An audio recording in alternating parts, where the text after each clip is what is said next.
আল্লাহর ঘর সৌদি আরব, রাসূলের রওজা সৌদি আরব।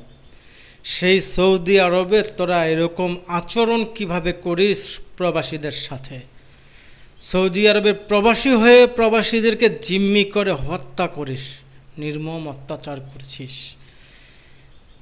তোদের তো ছাড় নাই। ঘুম থেকে ওঠার পরে প্রতিটা দিন সৌদি প্রবাসী নিখোঁজ, জিম্মি। কিছুদিন পর 3 লাখ, 4 লাখ, 5 লাখ, 10 লাখ যা পারে, যেরকম করে যা নিতে পারে নির্যাতন করে। ভিডিওতে আমরা এমনটাই দেখতে পাই, জিম্মিকারীরা নিয়ে যাচ্ছে। কিছুদিন পরে এরকম ফুটেজ দেখতে পাচ্ছি। কিছুদিন আগে লক্ষ্মীপুরের একজন ভদ্রলোক, একজন প্রবাসীদেরকে এই জিম্মিকারীর কবলে পড়েছে। জিম্মিকারীরা তুলে নিয়ে 40 জন নামধারী প্রবাসী কুলাঙ্গার হত্যা করেছিস। লাশটা মরুভূমিতে ফেলে গেছিস না? তোদের সকল ডকুমেন্ট, সকল ডাটা আমার হাতে, একটাকেও ছাড় দেব না। মামলার কাজ প্রসেসিং চলছে, এক একটাকে মাটির তল থেকেও তুলে আনা হবে। বাংলাদেশের প্রশাসন কাউকে ছাড় দেবে না।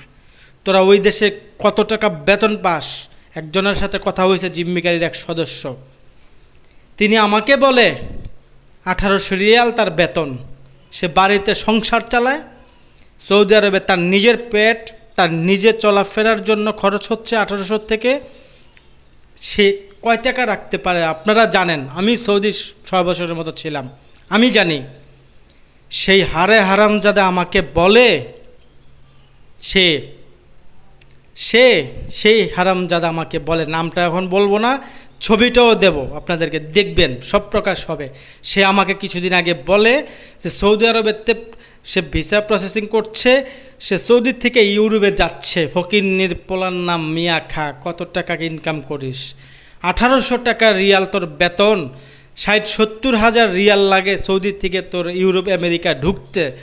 এই টাকা জিম্মি করে মানুষের থেকে টাকা নিয়ে তারপরে বিদেশে যাচ্ছিস, অন্য দেশে যাচ্ছিস না? চাওয়াবো। তোর বাড়ি শনির একরা, আরেকটার বাড়ি নোয়াখালীর মাইজদি না? দর্শক, প্রবাসী ভাইয়েরা যারা আছেন, মাথা ঠিক নাই।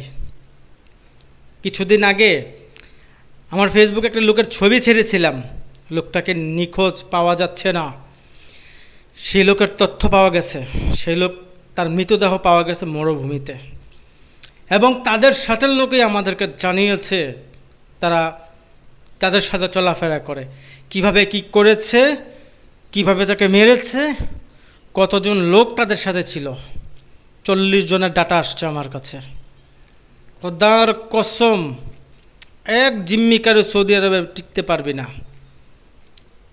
বাংলাদেশ থেকে আওয়ামী লীগ করতি, তোরা দেশ থেকে পালিয়েছিস।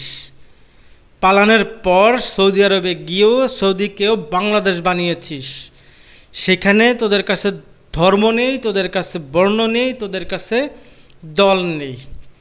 যাদের টাকা পয়সা আছে, ব্যবসা করছে ছোটোখাটো টুকটাক, দেশের বাড়ি যদি অবস্থান ভালো থাকে তাদেরকে তোরা টার্গেট করছিস, বিজনেসম্যানদেরকে টার্গেট করছিস। হয় মিথ্যা মামলা দিয়ে ফাঁসাচ্ছিস, মোটা অঙ্কের টাকা নিচ্ছিস, আর না হয় তাদেরকে সরাসরি উঠিয়ে তোদের আস্তানা মরুভূমিতে নিয়ে যাচ্ছিস।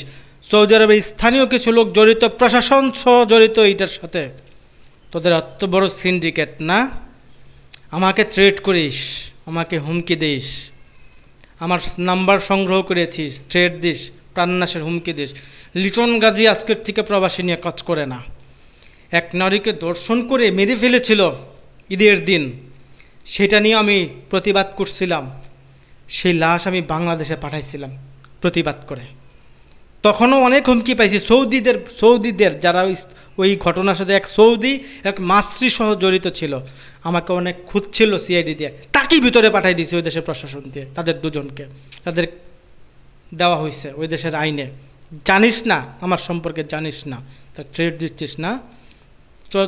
তোরা একজন মানুষকে কিভাবে 40 জন পশু মিলে তোরা কিভাবে টাকার জন্য মরিয়া হয়ে এই মানুষগুলাকে এভাবে শেষ করছিস? তোদের কারণে সেই মানুষের, সেই পরিবারের কি পরিস্থিতি, কি ভয়াবহ অবস্থা চলছে তোরা জানিস না। লক্ষ্মীপুরবাসী ভিডিওটা শেয়ার দেবেন। আপনাদের জেলার একজন নিরীহ প্রবাসীকে 40 জন মিলে জিম্মি করে, কি বলবো, ভিডিওতে কমিউনিটি গাইডলাইন চলে আসতে পারে, যেই নির্যাতন বা যেটা তারা করেছে উচ্চারণ করতে পারছি না। তোরা এইভাবে মেরেছিস, তোদের রক্ষা নাই। তোদের প্রত্যেকেরই ডিটেলস আমার কাছে ছবি সহ সব আসছে, মামলা প্রসেসিং। তোদেরকে ভাইরাল করাবো, সারা বিশ্বের মানুষ দেখবে। এটা মাত্র এটার একটা রিয়াকশান এই তথ্য পাওয়ার পর, মনে রাখিস।